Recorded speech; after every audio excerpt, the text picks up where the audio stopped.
حضرت شیخ سعدی رحمۃ اللہ علیہ کون تھے؟ آج کی ویڈیو میں ہم حضرت شیخ سعدی رحمۃ اللہ علیہ سے متعلق ایک مختصر سا تعارف دیں گے۔ شیخ سعدی رحمۃ اللہ علیہ کا حقیقی نام شرف الدین ہے۔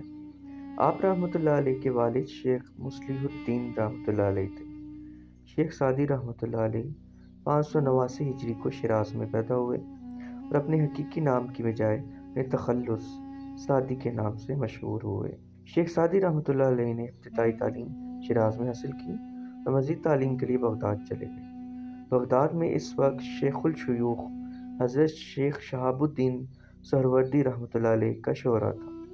آپ رحمۃ اللہ علیہ ان کی صحبت سے فیض یاب ہوئے اور ان کے علاوہ مشہور عالم دین علامہ ابن جوزی رحمۃ اللہ علیہ سے بھی اکتساب فیض کیا۔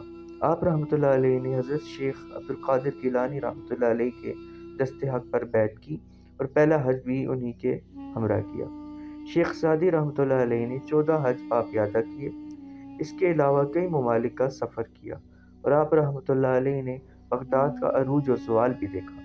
آپ رحمۃ اللہ علیہ نے اپنی شرح آفاق کتب گلستان و بوستان میں نصیحت آموز حکایات بیان کی ہیں اور ان حکایات میں اپنی سیاحت کے دوران پیش آنے والے واقعات کو بھی بیان کیا ہے۔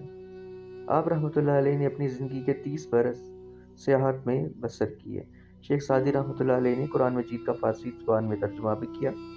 آپ رحمۃ اللہ علیہ نے اپنی زندگی کے آخری دن اپنے آبائی وطن شیراز میں ہی بسر کیے اور یہیں آپ رحمۃ اللہ علیہ کا وصال 691 ہجری میں ہوا۔